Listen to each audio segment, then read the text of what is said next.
Usually from 10 to 11, we prep for the next day. Just like... cheers, man. It's amazing. Great feedings. My name is Mr. Kerry Martin.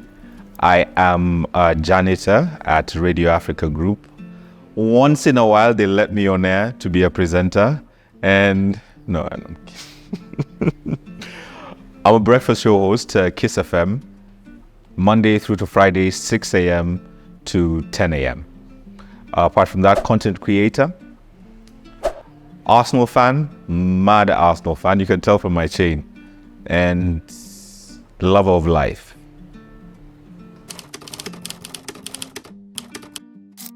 I'm fantastic. I've got like tons and tons and tons of dad jokes that I've told on my social media all the time, and started trying to figure out like how I got to become a creative, how my mind works the way it does. One time my mom told me that I suffered a concussion when I was a year and a half, you know. This uncle of mine was carrying me on his shoulders. I was super excited to be like that tall. And I jumped off of his shoulders and hit the ground with my head, passed out. I was rushed to hospital, and my mom was actually worried that, you know, her son was no more, but I managed to pull through it after my serious concussion. And I guess that's when my creative juices were activated. So I get to thank that moment. That's a fun fact about myself. Okay. Yeah. Oh my gosh. Yeah, it's fun. So don't be, oh my gosh, you know, don't be like that. Kerry's fine now. That's every mom's worst nightmare, you know, though. Yeah, it is everybody's worst nightmare.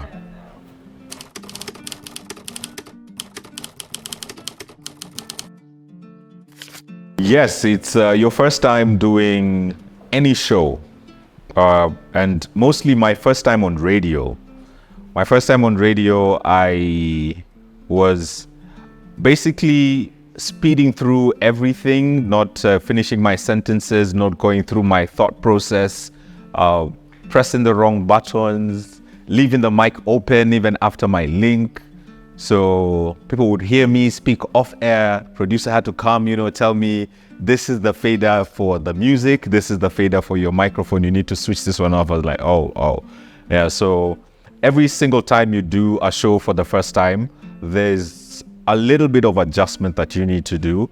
But one thing that you need to know in anything that you do, be it on radio, also on stage as well, if you feel overly confident about something, just know you are about to mess up, because that's when complacency checks in, and the nervousness, the butterflies that you get are actually there to keep you in check and make sure that you deliver whatever you're doing fully.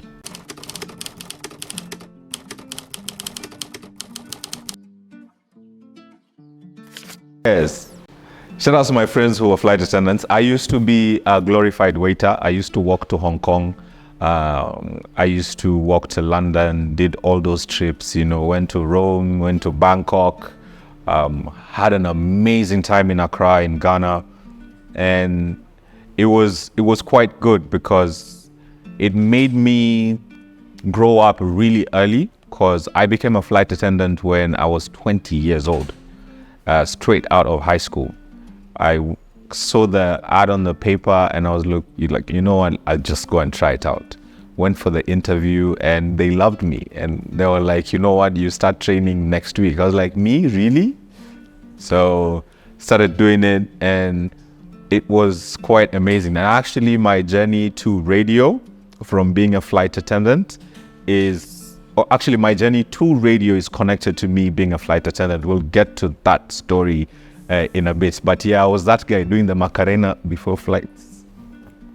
Honestly speaking, it was a fun job. I loved it. Got to see the world, experience different cultures, different languages, different people. And at a tender age, young Kerry growing up, I always wanted to be a media personality. I was that kid sitting in front of the TV, you know, looking at the TV presenters and be like, I want to be that. And when I got to be a flight attendant, I enjoyed it. I got to travel. I got to get some money while I was young. But it got to a point where I felt like I really didn't want to leave the country as much, because I'd do so many flights out of the country, and it get to a point I just feel like, you know, today or this month, I just want to do Malindis, Mombasas, and Kisumus and come back home. So if you're a flight attendant, you know that every month you get a roster that highlights all the flights that you're going to do that month. So I used to take my roster in the beginning of the month and look at all my international flights and swap them with friends of mine and be like, I've got a Dubai on this date. What do you have? Do you have a local flight?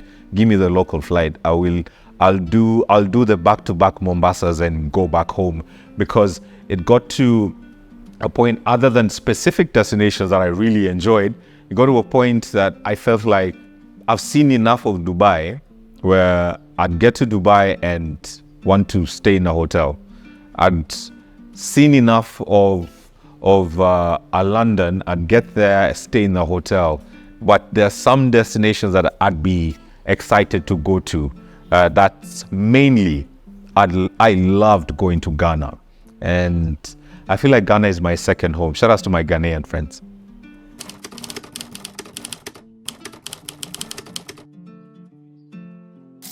I wouldn't point a specific presenter. It was quite a number of people.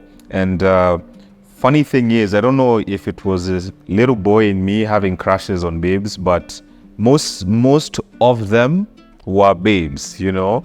Esther Rungas, Tero off of Straight Up, and who else? Vicky Rubadiri. Like, I used to love how they deliver in front of a camera, and I'd be like, when I grow up, I want to be that. When I get to be somebody, I want to be that. And when I got to be a flight attendant, that's when now I identified the male presenters that were really killing it, and I'd be like, this guy sounds really good and his delivery is really well, and I want to host the news one day. Shout outs to Mark.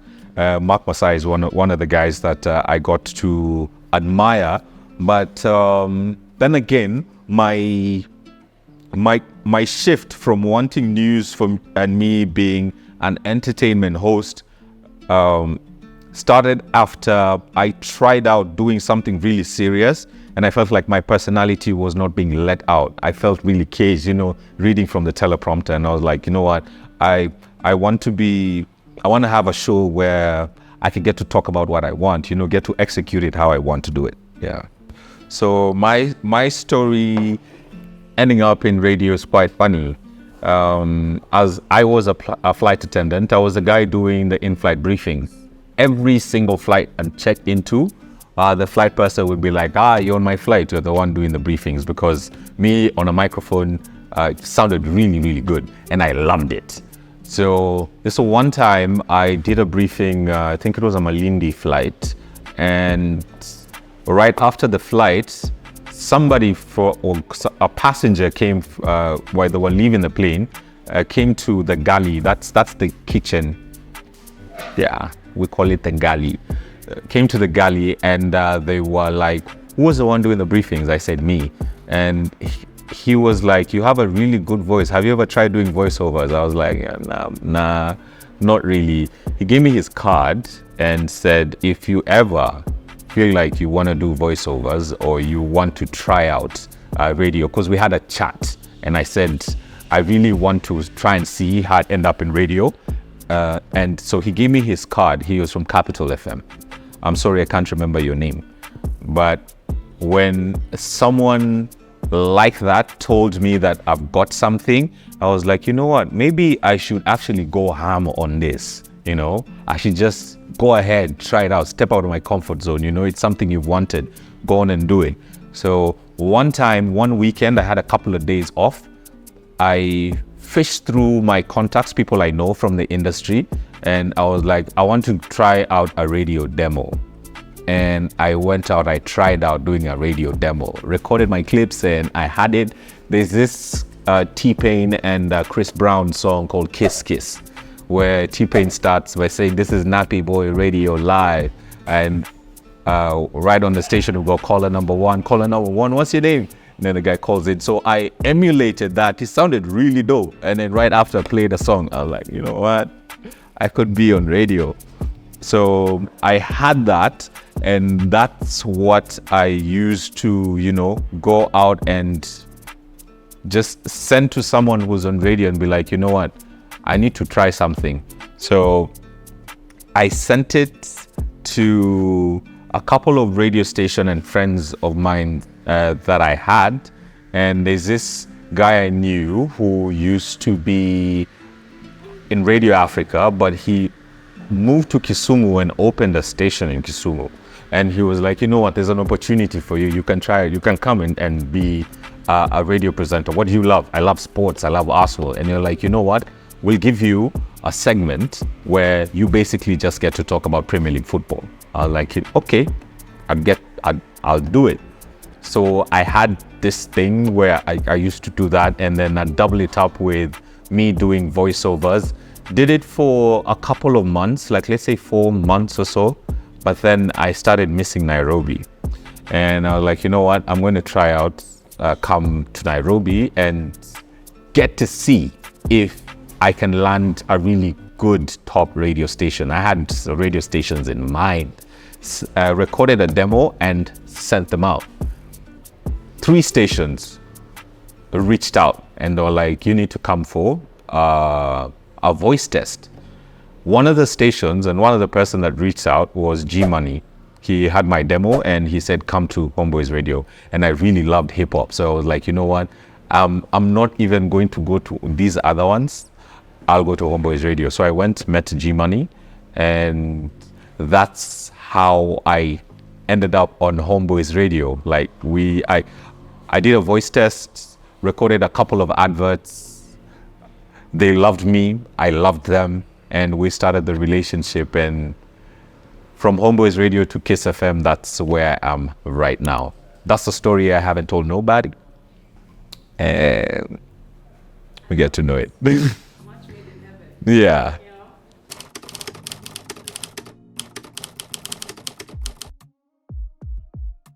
Actually, my first time having a co-host was Kwambox and Mike Washira. And when they left the show, I took charge of the drive show at Homeboys. So when she moved to Kiss and there was the opportunity of me going to Kiss and getting to do a show with my friend, I mean, we have a podcast together, we hang out. I was like, it's like the stars keep on aligning for me and I'll work with it. So the timings with Kiss and the transition, yes, it's different. I had a drive show, now I'm doing a breakfast show. And the music on Kiss is absolutely different from Homeboys. Homeboys is mainly a hip-hop station, and Kiss concentrates on hits. And it's all hits all around across all of the major genres. So that's absolutely different, but it's still good music. So I get to enjoy it and get to have great conversations. And I'd really not say it's a bad transition or it's a terrible transition. It's hard for me to adjust. I am absolutely loving it. Once I wake up, I'm great.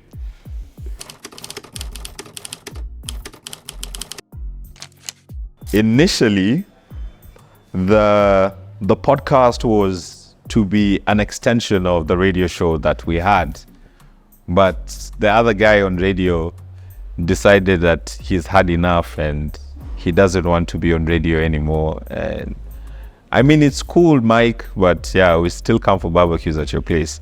And started thinking of who would gel into a podcast world with us. And I hanged out with Joyce a couple of times, and Joyce and Kwambox were friends. So when we decided to do a podcast, there wasn't so much planning into it. We just decided to do it. Just decided to show up, put the camera, and let's just start talking, because we talk and vibe and hang out all the time and have interesting conversations. And the three of us are media personalities, so we know how to really carry a topic or a conversation and just run through it. So that's basically how BoxPod came about. And so far, we love the vibe and love it. In fact, I've got a recording today and I can't wait for it.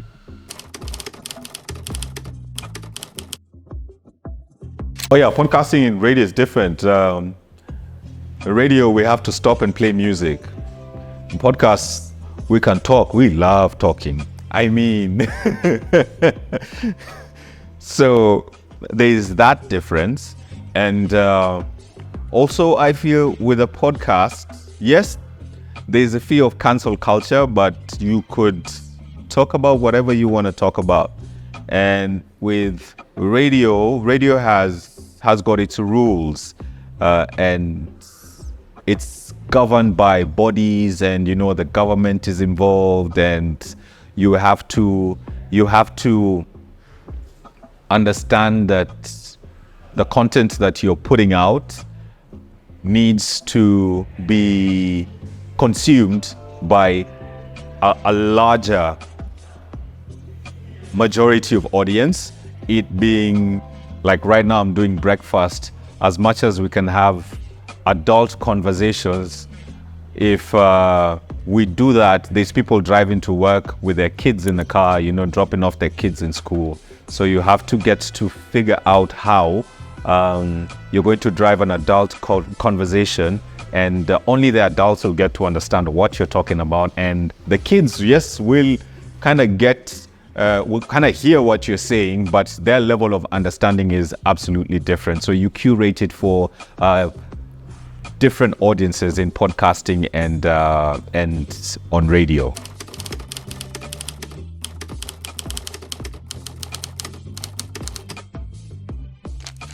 The key to being authentic and the key to always being yourself is actually not lying to yourself and simply just be yourself. I don't know if I've made sense, but if you want to execute something that you're really passionate about, you have to show why you care about it, why you're passionate about it, why you're concerned about whatever topic or whatever thing that you want to talk about that's happening. If a story is out and you'd want to execute it the same way you did a different story, you have to now bring it closer to home and find that emotional connection as to why it affects you and why you want to speak about it. And that would make someone who's listening gets to actually actively be part of the conversation and interact and get to understand what you are trying to deliver. So the key to anything and in life is basically just be yourself. That's what I do on radio, that's what I do on stage, that's what I do on my podcast, and I find it easier for me to get to execute whatever I feel that I want to execute or whatever energy I want to transcend to you who's in the audience. So just be yourself. Once you start pretending, once you start lying, people will spot the pretense. People will spot the fact that you're not really comfortable in what you're trying to say and what you're trying to deliver. So we're not going to buy into it, and we'll move on to the next performer or move on to the next station or move on to the next show. So if you are authentically yourself, some people might not like you, some people will, and even the ones that don't like you will still get to listen and get to understand why you have such a position, and they choose not to like your position because people are different. And I wouldn't want everybody to have the same train of thought and the same understanding of something. Otherwise, we'll all sound like we are that cliche male podcast or babe podcast where someone says something and everybody's like, yeah, I support it. And there won't be any conversation after that. I've always been an MC. It's just that I chose not to go on stage, and I'd want to vibe off stage. But what really drew me to it is, no disrespect to like the MCs that we have right now, I felt like there was something missing, especially in entertainment, with the entertainment MCs that we have out there. Most of them are female. There's women on it, and I feel like the guys that we have are quite few and not really doing it justice, because there's a huge difference between an MC and a host. Some people can only MC and some people can only host. Very few people can do both. I know I can do both because I've been through both experiences and both stages in my entertainment career, and I felt like this is something that I could go and do because I love vibing with people, and basically that's it. You just transcend the emotion that I'm feeling with whatever the DJ is playing to what you're feeling, so that we are all feeling one thing and get to vibe it and just get to enjoy our night, because we all came out to have a good time. We all came out to have fun. So I wouldn't say there's something that made me change into an MC. I've always been one. And even on Homeboys Radio, we used to do a lot of our shows in university campuses, where we'd go and throw a bash. And let me tell you, right after that, I'd feel so happy and so fulfilled, because I was like, I had tons of fun. And getting to do it on a stage is something that I love, because I'm built to not shy away from the spotlight and just get to be myself. The moment you are yourself and you accept being you, you would not feel shy when lights and cameras are on you, because you don't have to actively think of pretending and being something you're not, but you just let loose and be free. Of course, there's a level of nervousness that I do get. There's a level of nervousness I have every single time I go on stage. Every single time there's a camera pointed at me, like right now, but I choose to be myself, and that in turn makes me feel like I'm A-okay and absolutely fine.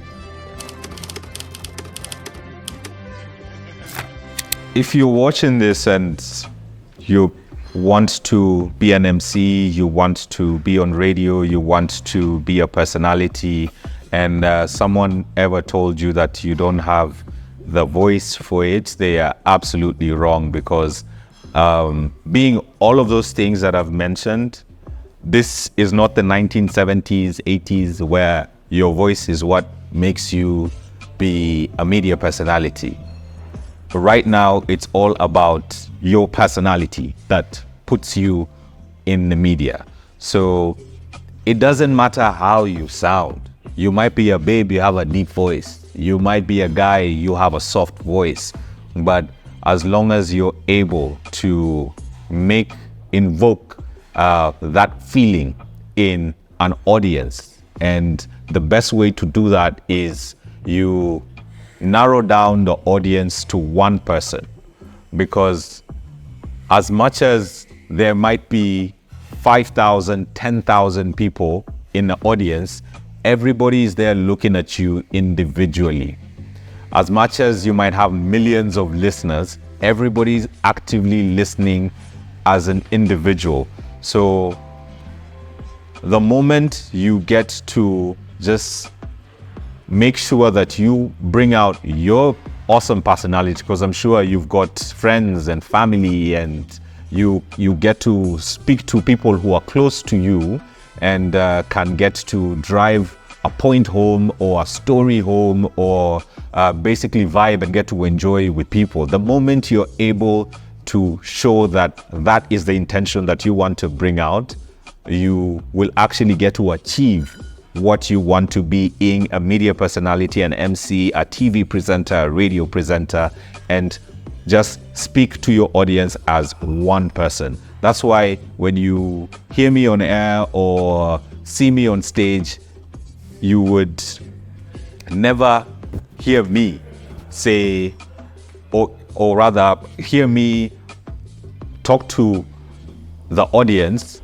as guys or people or all of you. Nah, I use the words like you, because everybody's there by themselves. As much as you came through with a date, man, like you actively watching or listening as an individual. So I think that's one secret that, okay, it's not really a secret, because I tell people who are really close to me, and someone who mentored me in being a media personality gave me that tip, and I feel like it's something really essential. We should stop the whole hi guys and just speak to one person and say, like, we're here for you, we want you to do this, how are you feeling? Because everybody's listening as an individual.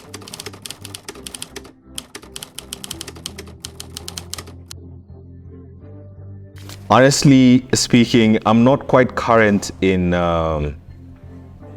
movies and series, apart from a specific few. I can't wait for House of the Dragon. I absolutely can't wait. House of the Dragon Season 2. I can't wait for Power Book 2, final season.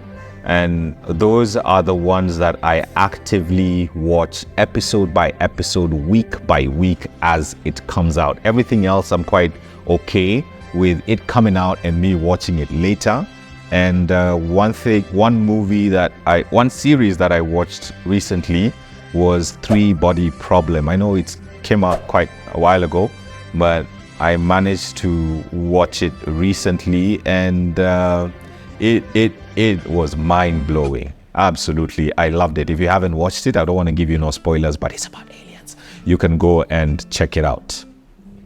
And in regards to music, now I listen to a lot of music, and I get to talk to a lot of people in regards to music. Like today, I was having a conversation with BN about what's in the works, and a little bird, or no, a big bird who kind of looks like JB Smooth told me that Ben Soul has got something that's going to kill everybody in the industry. So watch out for Ben Soul. Suda is about to do the thing. I can't wait for that. That's bound to be exciting. And internationally,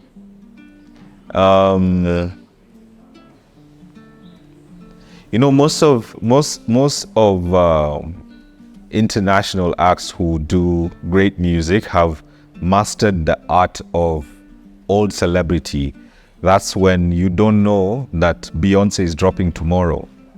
You don't know that Jay-Z has another album is dropping tomorrow. They won't promo and say, oh, this dropping on this date, watch out for this. Most of the time, people who say that, it comes out and it's mid, So just be on the lookout, check out your favorite plugs on socials, listen to your favorite people, and as soon as something comes out, just stay on the internet and you would get to find out what's hot and what's coming out. But for sure, Ben Soul has got something that's coming. Actually, let me speak to people from Mount Kenya and Moranga, and you love Mugithi, and you don't want to embrace Sophia Nzau because you say that she's ruining it. When You know, Sophia Nzao is the most streamed East African right now. Way better than Diamond, Platinums, way better than any other artist that you know from East Africa. And there's something I said on air and I'm going to call it. She is going to be the first Kenyan or even East African to win a VMA of MTV. I'm just calling it because how she's loved outside is amazing. And it's quite sad that someone has to be loved in Europe for Kenyans to pay attention to it. Kudos to you. Now you've put me in a spot asking me, is there a song that I listen to a lot of them? I can't narrow it down to one song. Or album. I could tell you maybe an album that made me fall in love with a genre of hip hop, or with a genre, it being hip hop.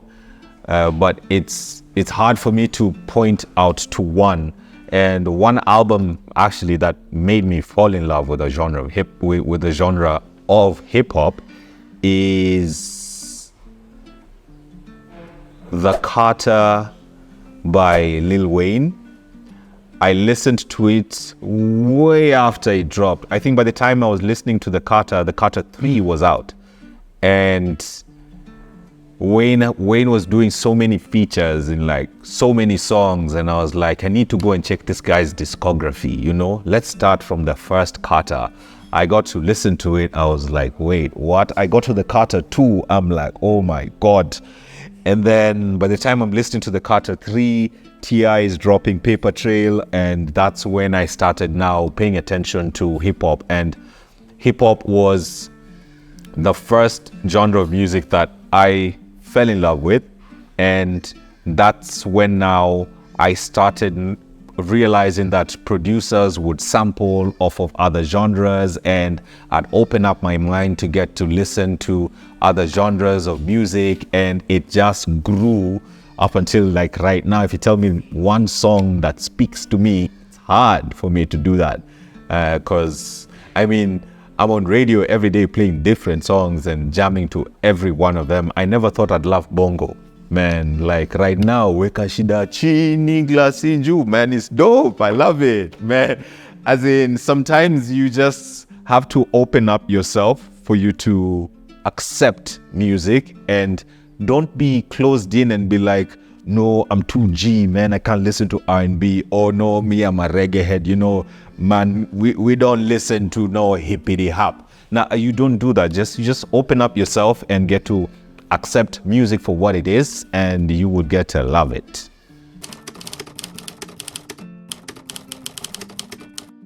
I'd like to meet Will Smith and pick his brain. Okay. Yeah. Because I feel he's done everything from movies to music, you know, to being a host, to slapping Chris Rock, to he apologized for that.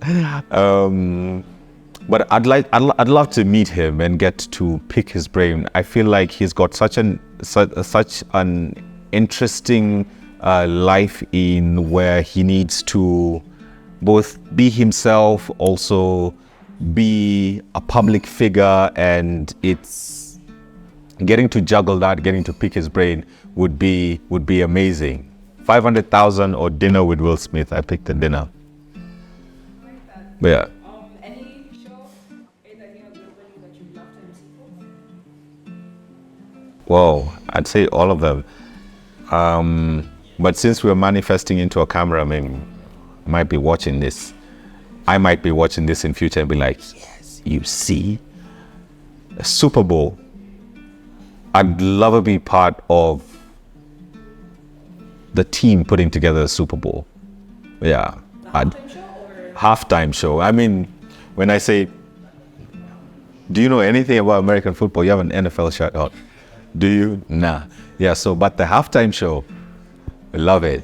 Maybe for the very first time, put Africans on it, you know? It would be amazing, you know? And It'll be very soon. Don't worry. Burna Boy and Wizkid will not be gukas. Bien will still be able to do the Mashiri dance. And hopefully, Super Bowl halftime show. Nice. Love that. Lastly, any brands you'd like to collaborate with as a content creator? Black excellence.